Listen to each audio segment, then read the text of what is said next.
Good evening. I'm Andy. And I'm Evan. And together, we're the Deplorable General. Every week, we like to bring you tactical tips, tricks, guns and gear review, political commentary. We talk about all kinds of stuff on the political spectrum. We're on the spectrum, we like to say.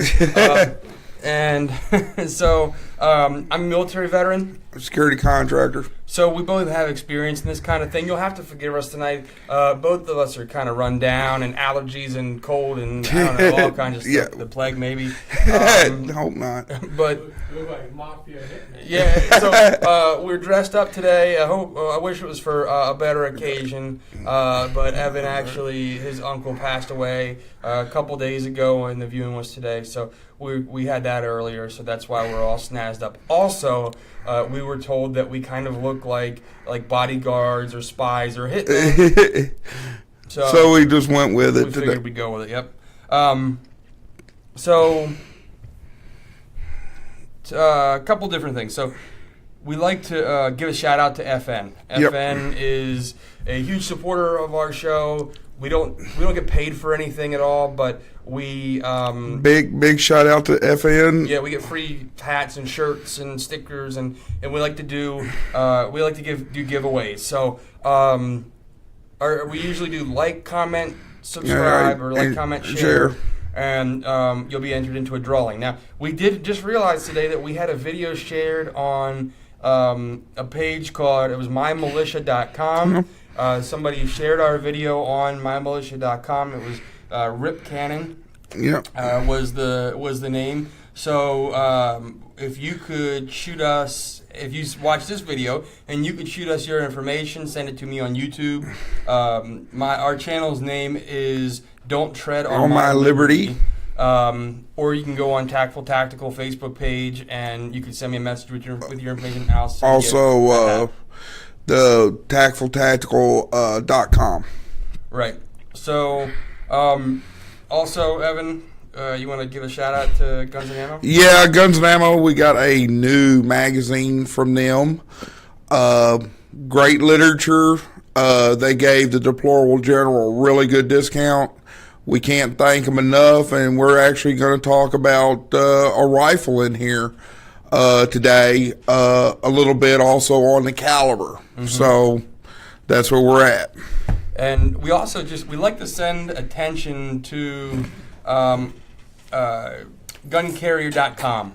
Is a website. Yep. They do a lot of the same stuff that we do. They've been around for a lot longer, but they do a lot of guns and gear review. They throw some political commentary in there. They sell shirts and stuff like that, and usually they have pretty good deals on shirts every now and again. I'll get an offer from them where you pay $5, basically just pay shipping for a shirt, and they send you a really cool.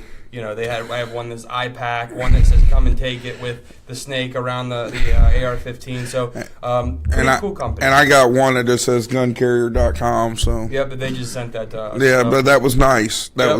Can't give them a big thank you enough for that. Definitely. So we like to start the show with just kind of giving our thanks to people who support us. We do our best to try to put together good and educational and entertaining content week to week. We've missed the mark once or twice, but I think usually we do a pretty good job of bringing you. Well, we're still new at this, right? I mean, we've only made a handful of videos here, guys. Right. We haven't made a whole lot of videos, and like I said, there's been a lot of Murphy has showed up a time or two. No doubt. So we do what we can do. Yep. Well, so we're working on getting our FFL people. So once we get our FFL, what that will do for the show is it will allow companies, gun companies specifically, to send weapons directly to us to do reviews on both the show and in the range. So, but like I said, and this is a big shout out to Tim Military Arms Channel, Copper Custom. I'm going to be dealing with you with a couple of firearms. Will we get our FFL? Yeah, so that is in the works. So tonight, like Evan mentioned, we are going to talk about the 6.5 Creedmoor, very popular round in the precision shooting community. Yep. It is definitely one of the best ballistically. well over For the money. 1,000 rounds, 1,500 round, or 1,500 yard round, and the round is like Evan said, it's been proven. They've run the tests on it. It's really It's taken a lot of plains game in Africa. Okay. A lot. Yeah, I didn't know The 6.5 Creedmoor, Remington had the 260. They had the 264 Remington Magnum, and it just never really caught on. Those rounds were ahead of their time, and all of a sudden, for a long time at 1,000-yard shoots, the 6.5 by 284 Winchester has ruled the 1,000-yard bench rest rifles for eons. And the first thing you'll notice, though, is it doesn't start with 30. No. In the past 100 years, right, or so. 100 years. We all of the most successful cartridges, especially when we're talking long range and precision, have been 30 caliber. We have the 30-30, 30-06, 308, 300 Win Mag, 300 Weatherby, 300 short action Ultra Mag. These are all been rounds that are chambered in 30 caliber that they've cornered the precision in the long range market. They've been good rounds, but the problem with them is the wind. And the fact is that they're a wider round. There's an issue with velocity. You can only put so much powder into a cartridge. So there's some issues. But that's what's been basically these companies have been taking the 30 caliber round and they've been trying to tweak it to make it more and more effective. Prime example. There's a company out in Wyoming that took a 505 Gibbs cartridge case, necked it down to the smallest bullet they could work with was a 338 cartridge. So a 33 caliber bullet, and they're pushing that almost at 4,000 feet per second. But you're talking there again, a custom rifle. You're talking Wildcat. If you don't hand load, forget about purchasing that round. And the 6.5 Creedmoor brings you that same ballistic coefficient round for a third of the cost. Right. Yeah. I mean, $40 versus $100. I mean, Weatherby just came out this year with the 6.5 300. It's a 300 Weatherby Magnum cartridge case, neck down to a 6.5 bullet. Wow. The box of that is $95. Okay, but however, even Weatherby got into the 6.5 melee. And like I said, it's not a bad bullet. It's been proven. There was a TV show. I don't know if it's still on or not. It's on the Outdoor Channel or Sportsman's Channel, and it was called The Lady Huntress. And she used a 6.5 Creedmoor, and I forgot what rifle company it was with, but it was one of the big rifle companies that make it. And she dropped an inland with it, a kudu, a blessed buck. I mean, she got a lot of nice, what they refer to as plains game. right. Yeah. With that. And also, who else?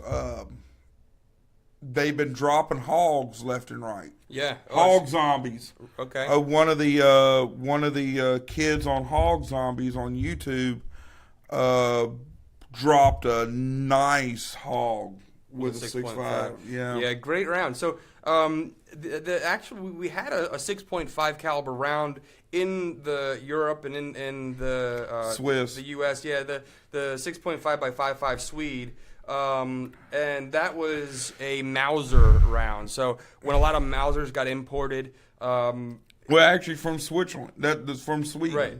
Yep. That was a Swedish round, and the and that surplus round has been proven all over the place. Yep. And it's got its followers. It's got its, and that's where the 6.5 Creedmoor came from, but they Americanized the 6.5 Creedmour. Yeah, because even though the 6.5 Swede was here in the market, you could get it. It just never really took off as far as popularity goes in the U.S. Globally in Europe, it was the round to have. Next to the 9.63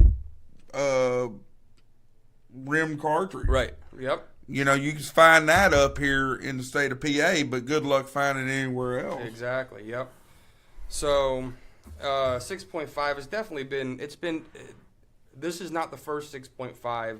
The Creedmoor is not the first 6.5 round cartridge that has been introduced in the U.S. market. No, not by a long shot. Probably the most popular so far, though. Yeah. Well, I'm gonna. There's another cartridge giving it a run for this money, and that's the 224 Valkyrie that Federal came out with a year and a half ago. And speaking of Tim Military Arms Channel on YouTube, he's actually taken a couple of animals with the 244 Valkyrie. Wow, it's a great round. And basically it's a smaller cartridge.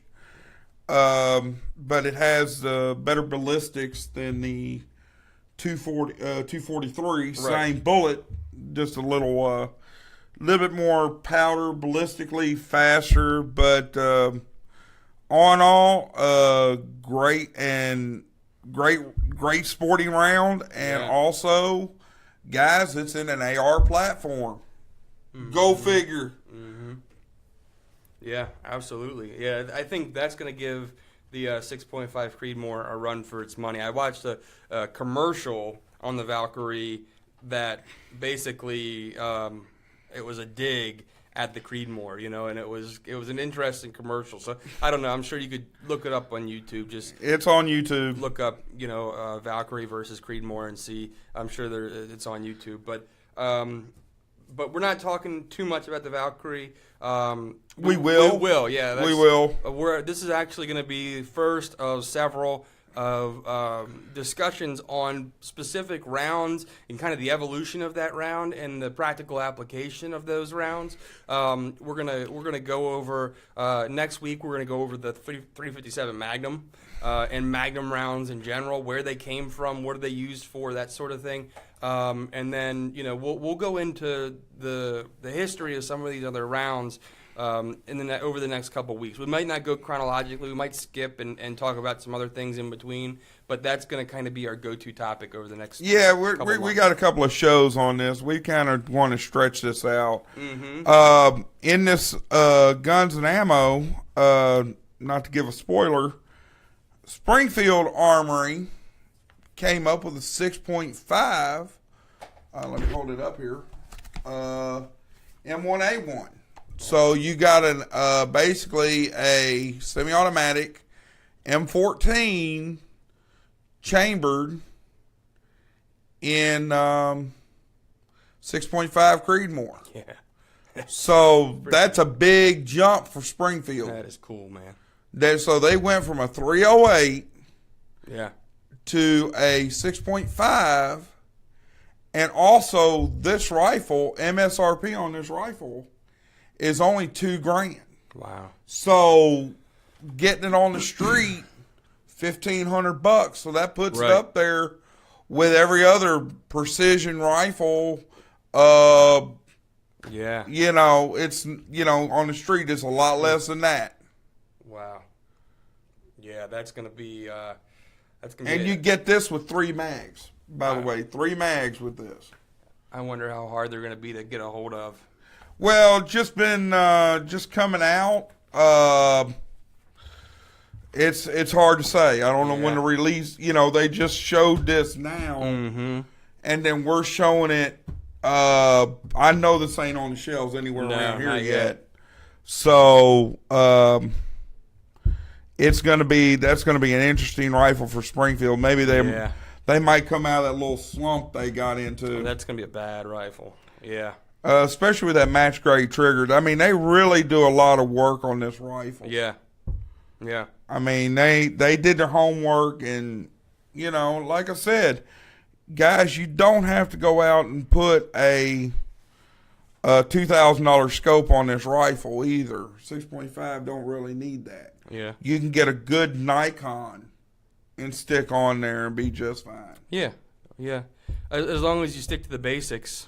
Yeah, I mean, guys, don't go past. If you're not comfortable with a shot on a coyote with it or a deer, don't shoot. Yeah, and it really depends on what is your philosophy. I'm going to be using it for coyote. Yeah, and if you're looking at something where you're reaching out 600, 700, 800 yards, then I definitely agree. I don't think that I don't think you need to spend $1,000 on a piece of glass to put on. Now you can. But if you want to do long range shooting 1,000, 1,200, 1,400 yards, you need to get a decent optic on there. Definitely. Well, and like I said, Knife Force would be a way to go. Yeah. There's a lot, but like I said, that's if you're shooting 1,000 yards, guys. Yep. Now, I mean, I would never. I'm not a 1,000-yard shooter. I'm not. But with the rifle with this caliber, 500. Oh yeah, it's doable. Now, when we got an article here that talks about this. So when designing the 6.5 Creedmoor, the requirements were given that it must be magazine length for the rapid fire strings in competition, have light recoil, much less than a 308 for rapid fire and general shooter comfort, shoot flat with an accurate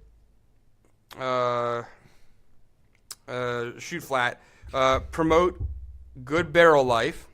Use readily available components, including powders, so that it could be easily replicated. Have the reloading recipe listed on the box, and be produced in quantities sufficient to meet demand. What's that mean? Hornady. Basically, that means that they wanted it to be a competition rifle. They wanted it to be effective and efficient, but they also wanted it to be accessible to the average person. And it doesn't. And like I said, even match grade ammo is no more than $45 a box. And like Evan just said, there's ammo out there that's $90, $100 a box for 20 rounds, guys. So, the fact that they designed this round to be a round that is easy to obtain by the average shooter, it speaks. I mean, FMJ 30-06 right now by Federal. Last time I bought a box of that stuff for M1 Garand, just for my M1 Garand, was $38 for 20 rounds, and that ain't nowhere near match grade ammo. So you can imagine what match grade ammo would be for 30-06. Yeah. And this is right in that. Yes, true, it's in that category. However, a standard 6.5 cartridge is already a match grade round. Yeah. So you don't really have to go special like you would a 30 caliber rifle. So, and with this 6.5 Creedmoor, they determined that with 140 grain bullets, it has the same trajectory as a 300 Win Mag, but 40% of the felt recoil. Yeah, 40%. That's huge. That's huge. And guys, anybody like me that have shot big bore rifles, you don't want to be out there trying to rapid fire 300 Win Mag. No way. No. I mean, it will shake the fillings out of your teeth. And then trying to line up, let's say, 800-yard shot. Exactly. Yeah. That's the key. Good luck. That's the key. Even in a semi-automatic Browning custom Safari 2 rifle, if you could do a double tap and stay within 4 inches of center, you're amazing. Because that thing will wallop you. Mm-hmm. Yeah. Yeah, definitely. So like Evan said, this thing has been proven in Africa, hunting big game. So, it's got the knockdown and the power if we want to use it for, actual practical Well, it's shot placement. Term limits for some Sure. But so it also talks about it's powerful enough to take down big game, but it's a small enough round that you can also take down smaller animals, and it doesn't blow them to smithereens. No, too. it I ain't mean, like that's, shooting that. Well, that kind of brings me a guy was shooting coyotes. I don't know where. I heard the story through our friends over at the gun bunker, and a guy invited this dude to go, and he took a 338 Lapua Magnum because they were shooting a distance, and he shot a coyote with it and blew it in like 3 different pieces. I'd say, yeah. And the guy said, I ain't taking you back out here. But here's the thing. If he had this rifle, he could have still done the shot and not would have done so much damage. Yeah. You know, well, and like I said, a 338 Lapua is designed to, it's designed as a man-portable 50 caliber rifle, to take the weight from a 50 cal. Right. Let's see. So, capable out to well over 1,000 yards. Oh, yeah. It's a 1,200, 1,300 yard rifle with the right glass, people. Right. Yeah, that's a huge, and we're not snobs when it comes down to guns or glass, but in the same token, first of all, when it comes down to any of that, guns or glass, buy the best that you can afford. Yep. Doesn't matter. Bar none. Doesn't but matter I'm what. just... But I am a Nikon. When it comes to glass, I'm a Nikon fanatic. When it comes to glass, because you get the best bang for your buck. Yeah. I mean, Nikon, as far as the money goes, you cannot beat that price. Yeah. Now, am I saying that's a 1,000-yard scope? By no means. It can get you close. But I don't think it's 1,000-yard. No, I think Zeiss or Swarovski, or Night Force. Night Force has got a scope strictly for the 6.5, and whether you have an AR or even a bolt gun, they have a glass for each one of those platforms. Mm-hmm. So.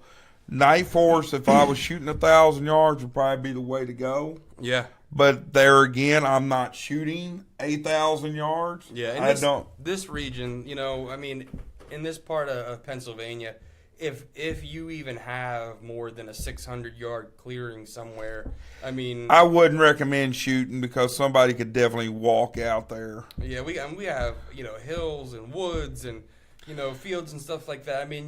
To even find 1,000 yards worth of clear space out in this area, it's tough. It's really tough. So, that then for our purposes, we don't necessarily need to go with $1,000 or $1,500 optic on there. No. So at Hornady, the 6.5 is actually number 2 in terms of sales. Number 1 being 223. Which is just the reason that's important is because metric rounds have not found favor with Americans in the past. Really. No, and the 6.5 is amazing to me. Yep. But like I said, 1,000-yard bench shooting, 6.5 by 284 was Norma round. That's a Norma cartridge. Right. Yep. Rule the ranges. Mm-hmm. But there again, you're talking a $50 box ammo. Right, and they didn't, and that's one of the reasons why they didn't show up in popularity very much, because they weren't easy to find, weren't easy to obtain. Look, the 303 is a great a deer gun. It's a great, but up until just recently, you couldn't find 303 ammo anywhere. So, when I had opportunities to get a 303... I killed one of my first deer with a 303. Great round, but up until just recently, it wasn't in production. The ammo was almost impossible to find. And the rifles are gone up, too. Yeah, and you couldn't... My dad had a full wood 303 back in the day We only paid $125 for that thing. Yeah, my dad still got one. I think he paid $100 for it. But now he can find ammo for it. So now it's becoming more popular as a surplus rifle, and the price is going up. So that's a big factor. When you have a round that's affordable. 3040 Krag Jorgensen was my first deer rifle. 3040 Krag. Price of ammo is past 6.5 Creedmoor. Yeah. I mean, it's up there. That's we're wrapping up here, folks. So just to kind of summarize, the 6.5 Creedmoor, definitely long range shooting for it doesn't break the shooting. bank. Yeah, for affordable.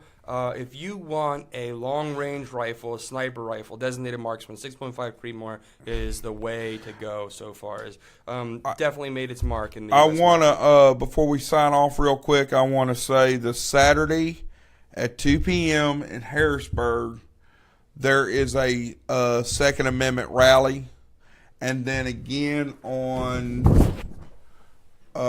what is that? April 30th. April 30th is another one At 10 a.m. in Harrisburg. Yeah, same place. So, State Capitol. Yep, right at the Capitol. This is a pro Second Amendment rally.